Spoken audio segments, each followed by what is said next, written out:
Os insetos são os animais que habitam quase todos os ambientes terrestres.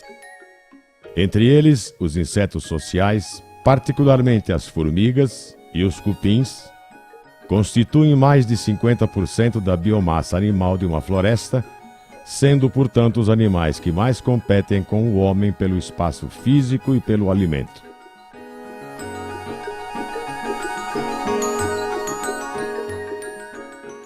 Todas as formigas pertencem a uma única família da ordem Hymenoptera dos insetos. Compreendem mais de 11.000 espécies distribuídas por todo o mundo.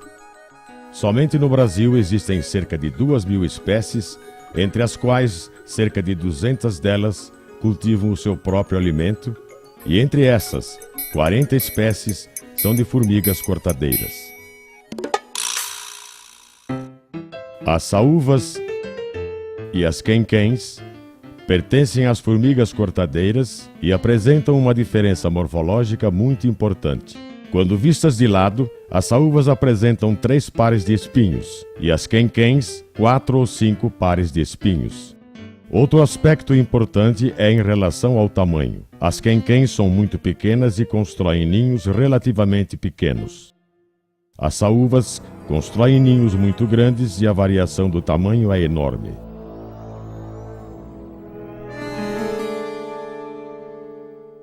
Este ninho de laboratório é semelhante àquele encontrado na natureza, constituído num sistema de câmeras e túneis intercomunicantes. Cada uma dessas câmeras constitui um complexo de formigas e um conjunto de fungos, e essas formigas de diferentes tamanhos. Esse fungo, à medida que ele vai passando esse nutriente para o formigueiro, ele vai sendo depositado na câmara de lixo.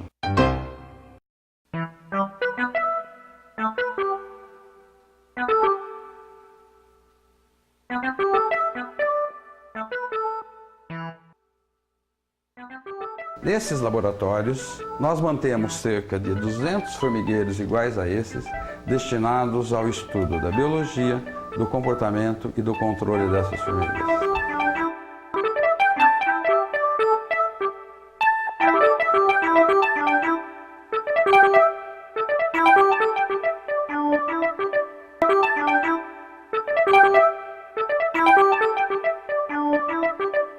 As saúvas apresentam ninhos subterrâneos, constituídos de centenas a milhares de câmaras, a uma profundidade de até 8 metros, interligados por túneis que se comunicam com o exterior através dos olheiros.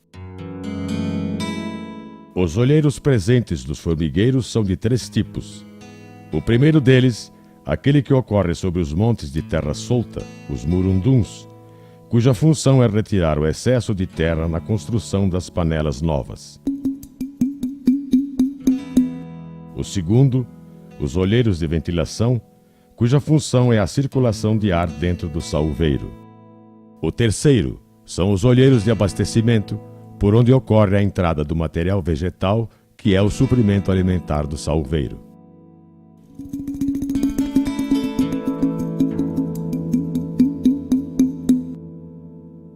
As câmaras ou panelas podem ser de 4 tipos.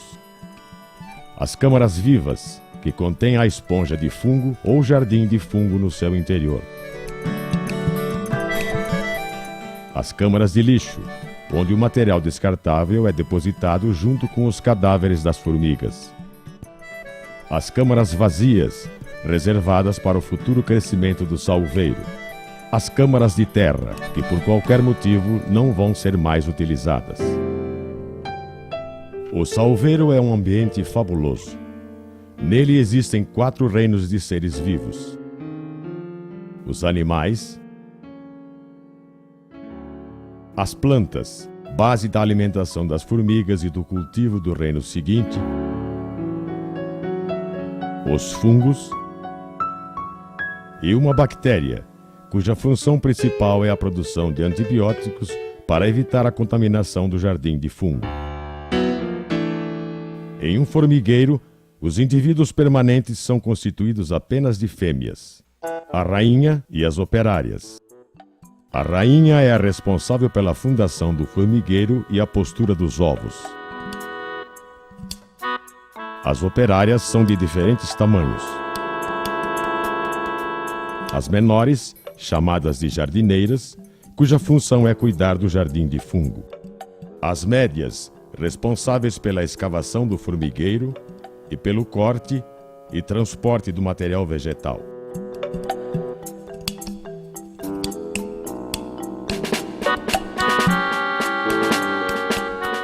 As maiores são os soldados, defensores da colônia.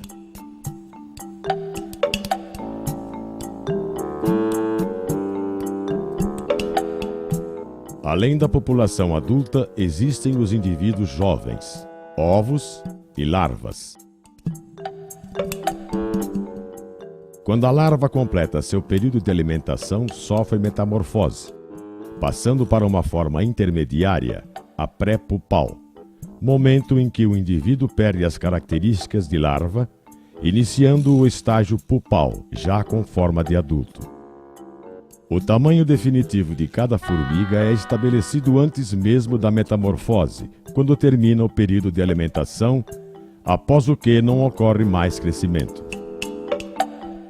As formigas mantêm seus corpos extremamente limpos. É o comportamento de limpeza. Uma operária executa a limpeza em outra operária, na rainha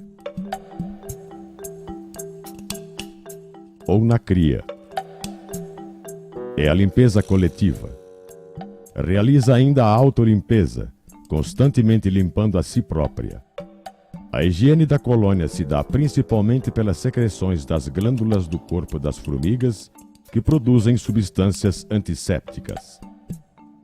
O micro-organismo mais importante encontrado no interior dos ninhos das formigas cortadeiras é um fungo, denominado Leucoagaricus gongylophorus. Esse fungo ele é muito importante para as formigas, porque ele é a base da nutrição desses insetos, principalmente das fases mais jovens. Outro micro-organismo muito importante que existe no interior dos ninhos é uma bactéria do gênero Streptomyces. Essa bactéria teria a função de produzir substâncias semelhantes aos antibióticos e, assim, ajudariam as formigas na preservação da saúde dos ninhos, evitando que micro-organismos indesejáveis ali possam proliferar. Nas florestas tropicais, a biomassa animal está concentrada nas formigas e nos cupins, constituindo mais de 50% da energia desse ambiente. Isso significa que, se esses animais forem retirados de uma única vez, essa floresta se acabará ao longo do tempo.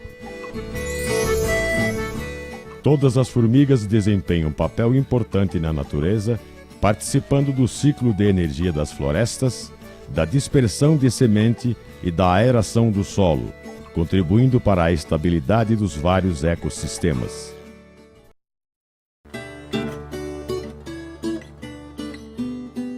O início da reprodução das saúvas se dá com a revoada. Isso acontece nas colônias consideradas maduras, com mais de 3 anos de ninho estabelecido.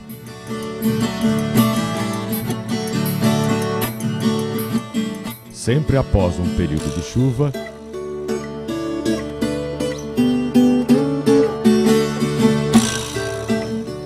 seguido de um dia de sol. Na região sudeste do Brasil, ocorre na primavera e no início do verão, concentrando nos meses de outubro e novembro.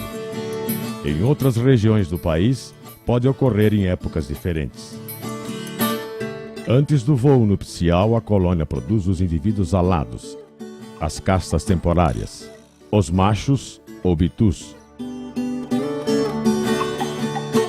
As fêmeas aladas, as içás, cujo tamanho é bem maior do que os demais indivíduos.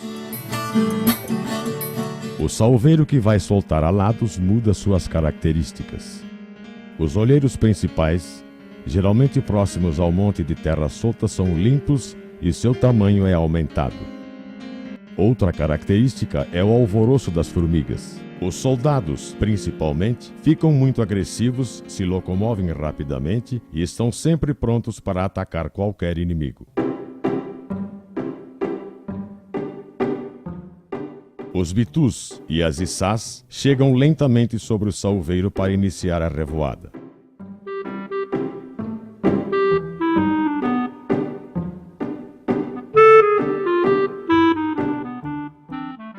Depois começam a ensaiar os voos. Além da dispersão da espécie para longas distâncias, é o momento em que ocorre o acasalamento, em pleno voo, podendo cada içá acasalar em média com 5 a 8 machos. O voo nupcial é o único momento em que ocorre a transferência de espermatozoide, que será usado durante vários anos.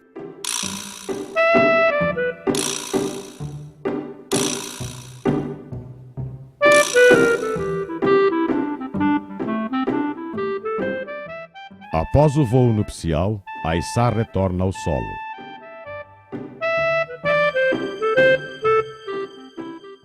Ela carrega na cavidade bucal uma pequena quantidade de fungo que será cultivado, dando início ao jardim de fungo no novo salveiro. Os bitus não têm a mesma sorte das rainhas. Acabam caindo após o acasalamento e morrem.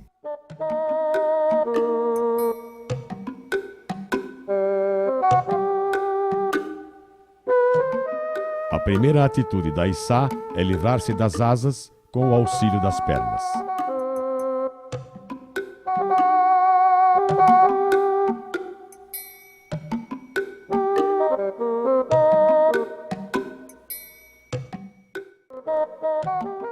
A içá escolhe um local adequado e inicia a escavação de um novo salveiro.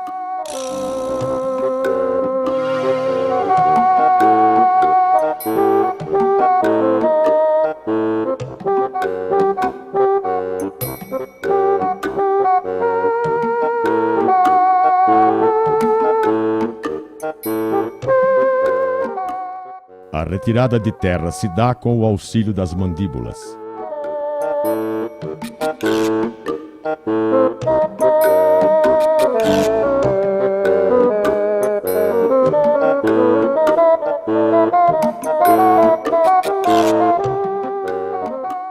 Na superfície fica o orifício central e ao redor uma coroa de bolinhas de terra. Na primeira chuva, esta configuração se desfaz.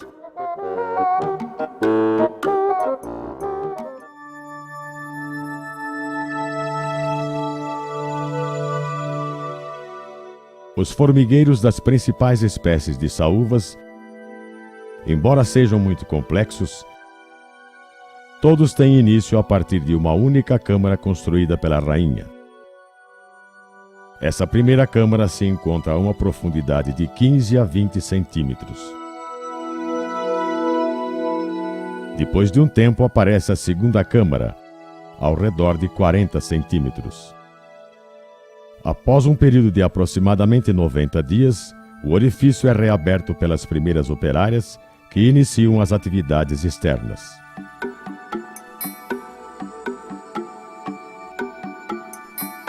Mais tarde, entre 100 e 150 centímetros, aparece a terceira câmara. A partir de então, o crescimento do salveiro é exponencial, com milhares de câmaras e até 8 metros de profundidade.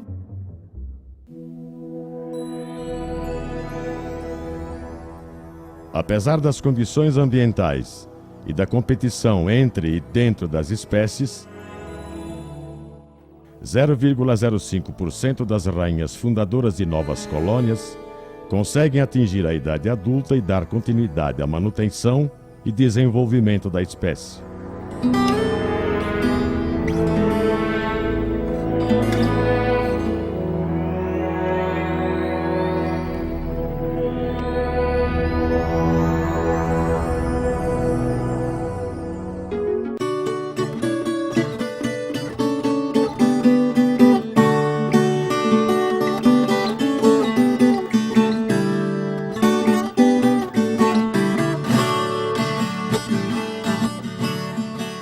O ambiente antrópico, aquele que sofre a intervenção do homem, favorece o aparecimento de novas pragas.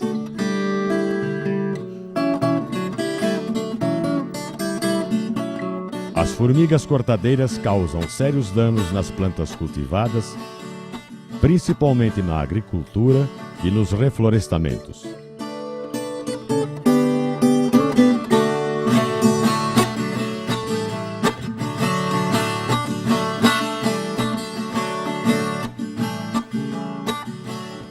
atividade das formigas cortadeiras, denominada de forrageamento, envolve a escolha da planta, corte, recorte,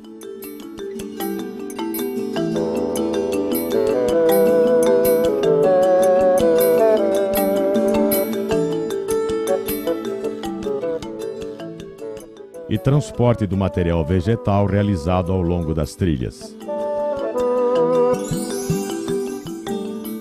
Ao chegar no interior do ninho, o fragmento da folha é inspecionado por outras operárias menores. Se aceito, ele é transportado para uma câmara de fungo. As operárias passam a lamber a superfície da folha para a retirada das impurezas. O material removido do fragmento vegetal é mantido na cavidade infrabucal das operárias para ser depositado na câmara de lixo. Posteriormente, o fragmento é recortado em pedaços menores, suas bordas são prensadas com o auxílio das mandíbulas e gotas de líquido fecal colocadas em sua superfície.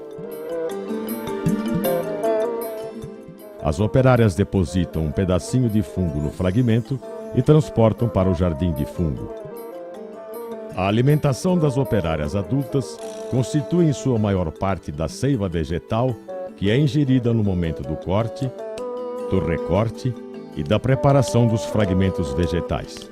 Outra fonte de alimentação é fornecida pela secreção das larvas. Muito pouco de sua alimentação vem do fungo. A alimentação das larvas está baseada exclusivamente no fungo, que é colocado em sua boca pelas operárias. A alimentação da rainha é feita pelas operárias e é constituída do fungo. Agora estamos nos laboratórios de insetos sociais pragas da Faculdade de Ciências Agronômicas da Unesp de Botucatu, cujo responsável é o professor Dr. Luiz Carlos Forte, que ao longo do tempo desenvolvemos pesquisas em conjunto e que irá fazer alguns comentários sobre os diferentes tipos de saúvas. Bom, existem dois grupos de formigas cortadeiras, aquelas que cortam gramíneas, que são as gramas, né? E aquelas que cortam folhas largas, que são chamadas também cortadeiras de dicotiledôneas. Essas formigas que cortam folhas largas, dicotiledôneas, elas causam prejuízos em pinos e eucaliptos em torno de 14%, considerando aí 4 colônias por hectare. As que cortam gramíneas, especialmente as que cortam pastagens, causam prejuízos de 10% a 30%, isso reduzindo a capacidade do espaço. Em cana-de-açúcar, também, que são formigas que cortam gramíneas, né? Cana-de-açúcar é uma gramínea, também essa redução pode ser alta e já foi mensurada em torno de 3,2 toneladas por colônia, considerando uma produtividade de 60 toneladas por hectare de cana-de-açúcar. Para combater as formigas cortadeiras, nós temos vários métodos, né?